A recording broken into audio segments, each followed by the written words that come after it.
In July 2017 Krabby Town, the town was shocked by the story of a massacre that just occurred.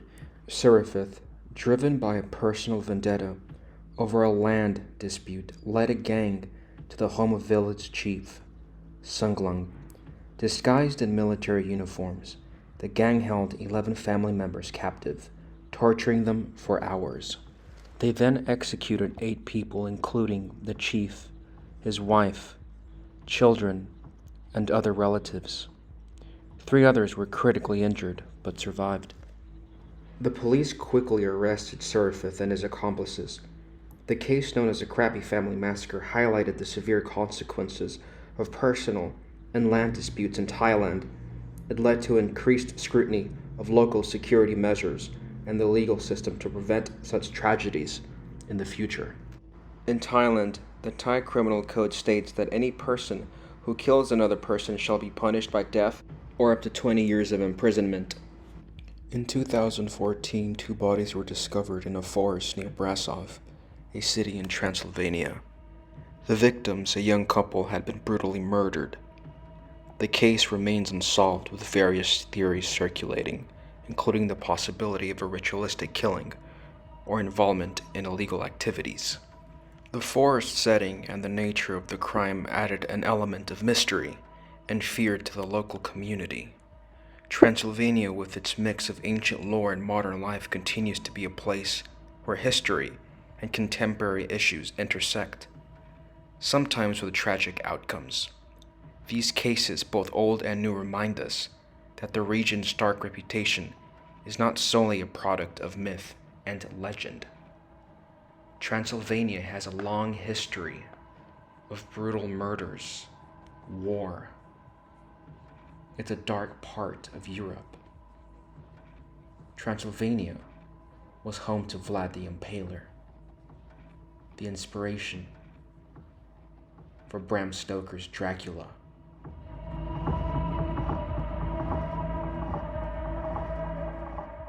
As I explored Transylvania, I couldn't stop but think about all the brutal murders that have happened over the years. Brutal murders that are now forgotten. People that have been forgotten. Stories we will never know.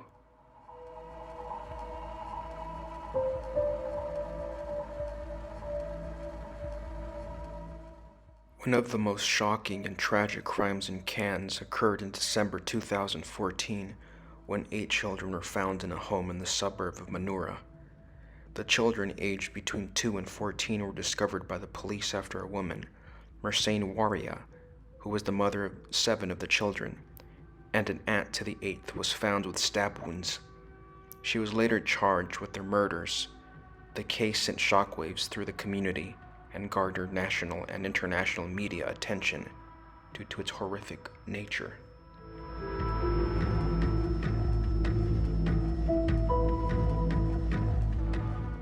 In 1991, Kevin Crump, who brutally murdered his ex-girlfriend and her new partner with a pair of scissors. Crump had a history of domestic violence and had been stalking his ex-girlfriend before committing the murders. The crime shocked the local community and led to significant charges of how domestic violence cases are handled in Australia. Australia is a country that has a history of violence just like any other country. But almost every single act of violence in this country has been documented. Australia is a relatively new country, and it has a history of violence, similar to the United States. But in modern times, Australia is way safer than the United States of America. Bakersfield, California has had a higher crime rate compared to national averages in the past, particularly for property crimes and certain violent crimes. However, like many cities, crime rates can vary by neighborhood and over time due to various factors such as socioeconomic conditions. As a world traveler, I've been to dozens of countries across most continents on the planet. The city where I felt the most insecure is in Bakersfield. There's more people that get murdered in Bakersfield every year in this city alone than entire other countries of the Western world. More people are murdered in Bakersfield than Iceland every year, Luxembourg, etc. Bakersfield is literally one of the worst cities I have ever been to. There's nothing but apprehension, anxiety in the air. And if there's no anxiety, tension, or fear in the air that you can sense, you will definitely breathe in the air, which is extremely polluted. For many years in a row, the air of Bakersfield was one of the most polluted, responsible for many deaths. Bakersfield is a city where not only are many of the citizens prone to violence statistically, since they're more likely to commit acts of violence in the city than other cities, Bakersfield is a city where some sources say that there's a much higher chance of you being assaulted, and it's much more dangerous, the city, than 90% of other countries and towns of the United States. This city is extremely dangerous, and there's many stories to tell.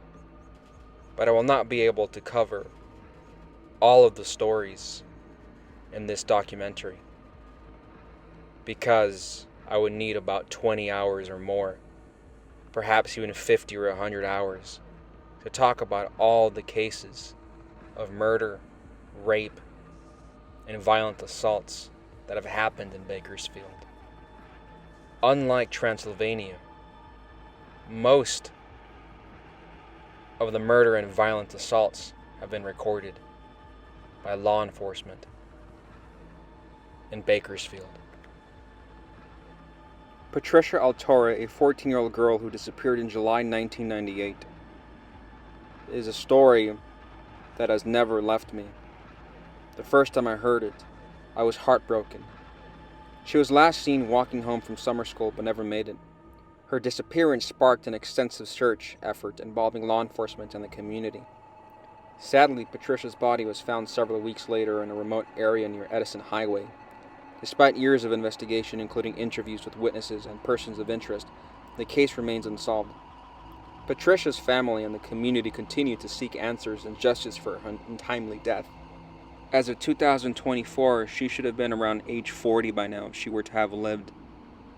I think about what could have been of her life.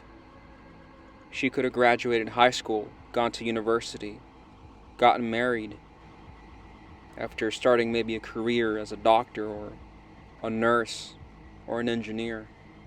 She could have kids by now, and those kids could have been in high school, or they could have already graduated high school and going off to university.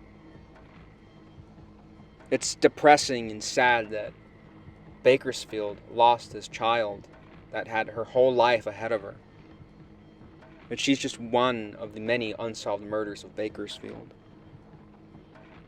If you were to see the list and pictures of the faces of all of the people who have been murdered, you would be floored, shocked that such a city like Bakersfield exists. In 2014, Ruben Castro choked 34-year-old Andrea Russell at the Super 8 motel in Weibel Road. He told police detectives he choked Russell in self-defense after she came at him with a knife. They were meeting over money owed for methamphetamine, according to investigative reports from the time. Russell's body was found days later in an abandoned house in an area of South Union Avenue and Highway 99. In 2014, Sylvester Soto, 49, a tow truck driver, was killed by 3 shotgun blasts while picking up a vehicle in an intersection of Newmarket Road and Edison Highway, several miles east of Bakersfield. Juan Francisco Lopez killed Soto for money, according to authorities. Lopez was convicted both for special circumstances, including murder for financial gain. A Kern County mother and father were found guilty of abusing their 6-week-old baby, nearly killing him. The Kern County DA's office said on October 19, 2023, a Kern County jury found George Milan guilty of attempted murder, torture, child abuse under circumstances likely to produce great bodily injury, or death and child abuse. Elizabeth Jarr was also found guilty of assault likely to cause a great bodily injury, child abuse under circumstances likely to produce great bodily injury or death, and child abuse. The victim was Milan and Jarr's 6-week-old son. The DA's office said from March 20, 2021 to May 3, 2021, Milan and Jarr kept the baby in a room where they lived in Wasco. According to the DA's office, the home in which they lived was in squalid condition, having dog feces and cockroaches throughout.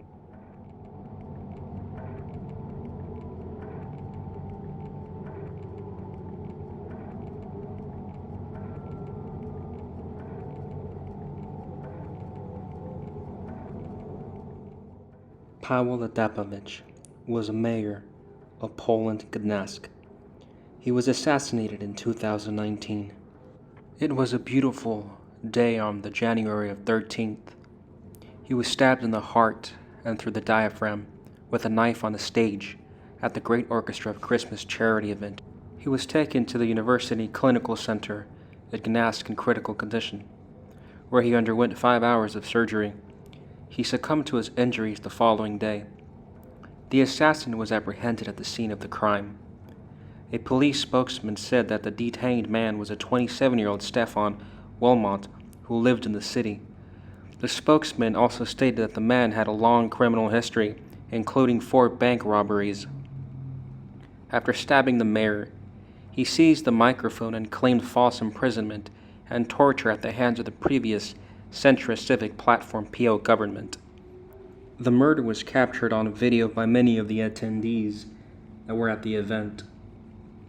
On January 14th, thousands attended vigils across Poland to pay their respects to the mayor. His widow, who was in London at the time of the assassination, was flown back to Poland by the Polish government. The president of Poland at the time described the attack as a hard-to-imagine evil and stated that the day of his funeral will be observed as a national day of mourning. The mayor's coffin was decorated with white flowers and draped with the flag of Gdańsk. Before being driven in a hearse from the European Solidarity Center in the city, past schools, monuments, and other places significant to the dead mayor's life, it was watched by thousands of people on screen. When the hearse reached the Church of St. Mary, the city's main basilica, the coffin was brought into the church after a mass. The mayor was cremated.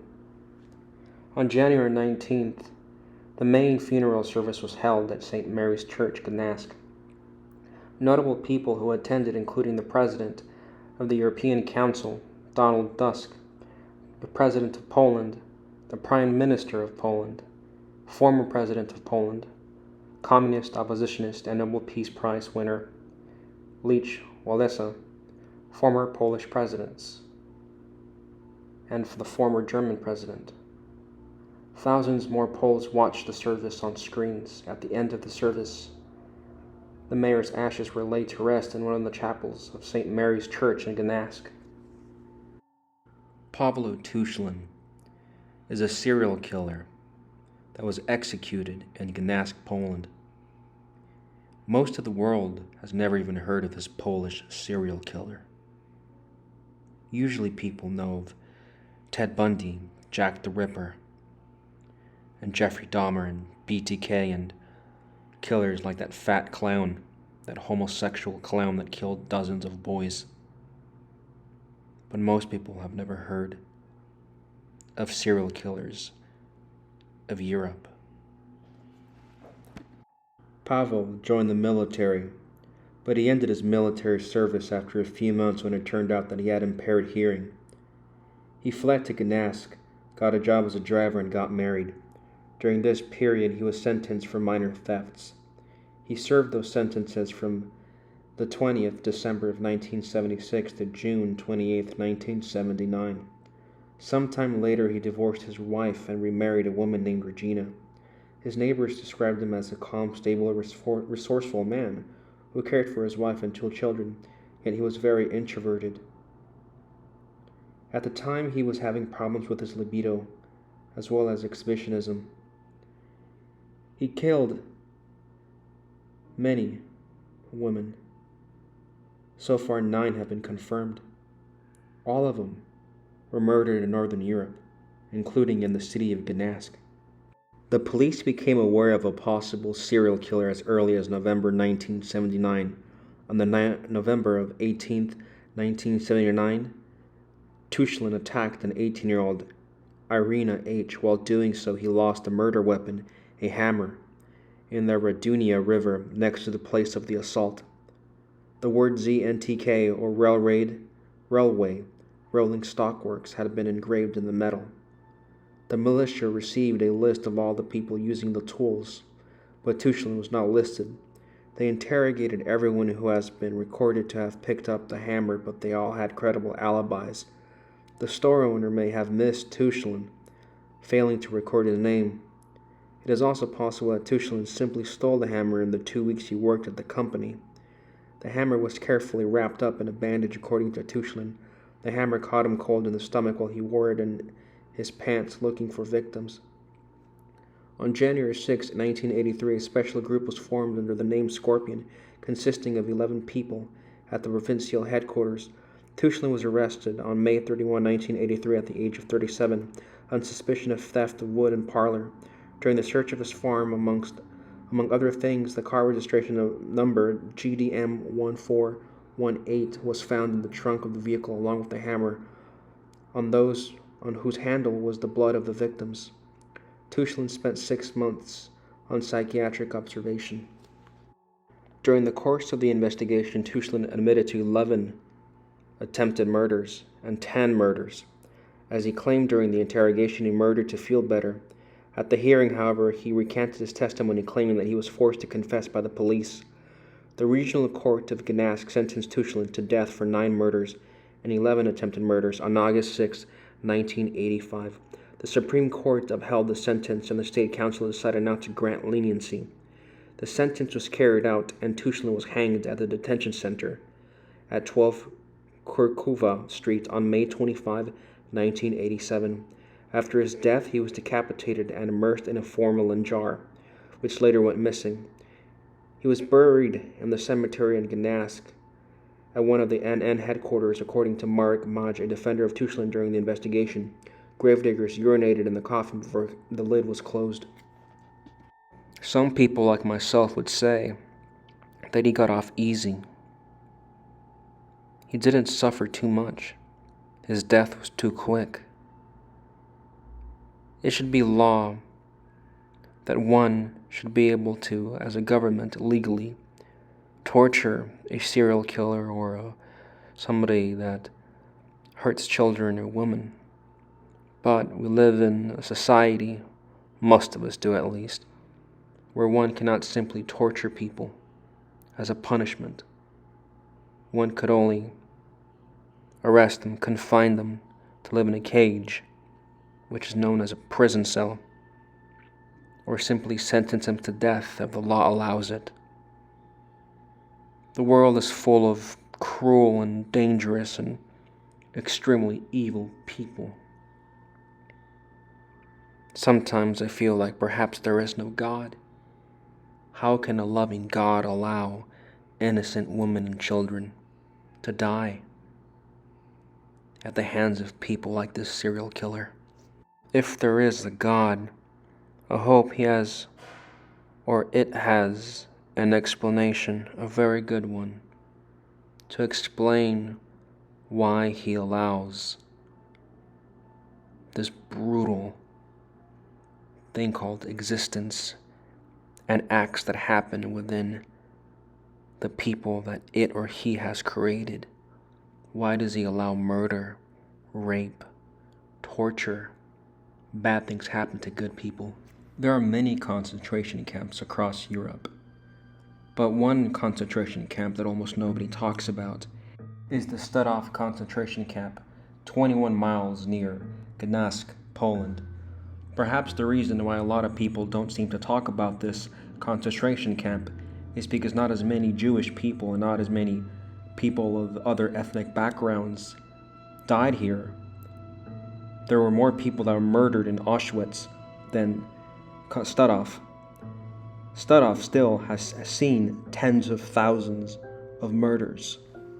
Stutthof was a Nazi concentration camp established by Nazi Germany in a secluded marshy and wooded area near the village of Stutthof, 21 miles east of the city of Danzig, now known as Gdansk, in the territory of the German-annexed Free City of Danzig.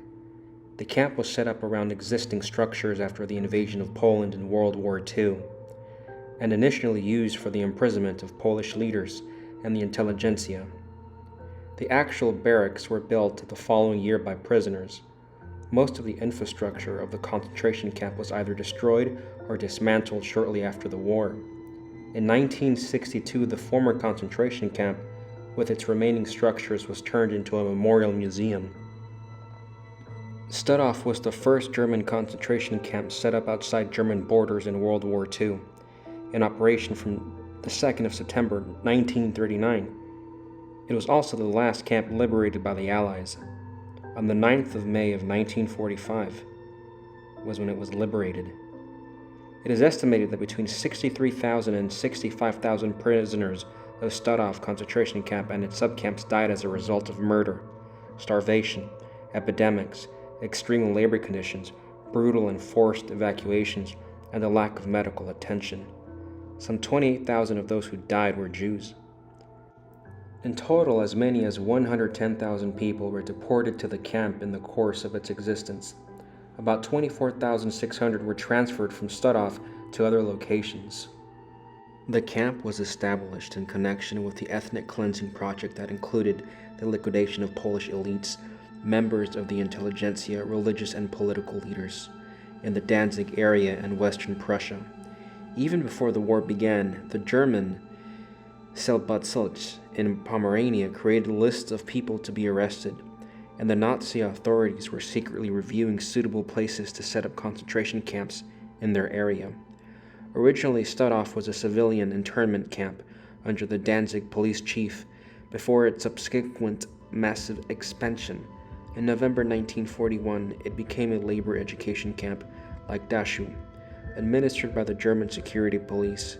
Finally, in January 1942, Stutthof became a regular concentration camp. The original camp was known as the Old Camp, surrounded by barbed wire, a fence made with barbed wire.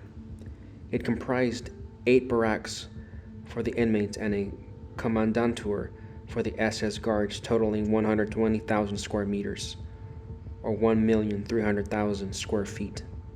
In 1943, the camp was enlarged and a new camp was constructed alongside the earlier one. It was also surrounded by electrified barbed wire fence and contained 30 new barracks, raising the total area to 1.2 square kilometers. A crematorium and a gas chamber were added in 1943, just in time to start mass executions when Stutthof was included in the final solution in June 1944. Mobile gas wagons were also used to complement the maximum capacity of the gas chamber, 150 people per execution when needed. The camp staff consisted of German SS guards, and after 1943, the Ukrainian auxiliaries brought in the SS Gruppenführer Fritz Katzmann, the higher SS and police leader of the area. In 1942, the first German female SS Offenscharinnen guards arrived at the Stutthof along with female prisoners. A total of 295 women guards worked as staff in the Stutthof complex of camps. Among the notable female guards personnel were Elizabeth Becker, Erna Baldhard, Ella Bergmann, Ella Blank, Gerda Bork, Herta Both, Erna Botcher, Hermine Botcher Bruckner, Steffi Breilwaxi, Charlotte Graf, Charlotte Greger, Charlotte Klein, Greta Steinhoff, Eva Baraldis, and Jenny Wanda Barkman. 34 female guards, including Becker, Both, Steifen, Paradis, and Barkman, were identified later as having committed crimes against humanity. The SS in Stutthof began conscripting women from Danzig and the surrounding cities in June 1944 to train as camp guards because of their severe shortage after the women's subcamp of Stutthof, called the Bromberg OST, was set up in the city of Bydgoszcz. Several Norwegian Waffen SS volunteers worked as guards or as instructors for prisoners from Nordic countries. according to senior researcher at the Norwegian Center for Studies of Holocaust and Religious Minorities, Terje Emberland.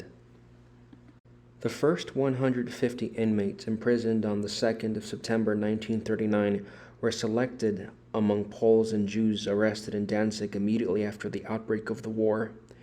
The inmate population rose to 6,000 in the following 2 weeks. On 15 September 1939, until 1942, nearly all of the prisoners were Polish.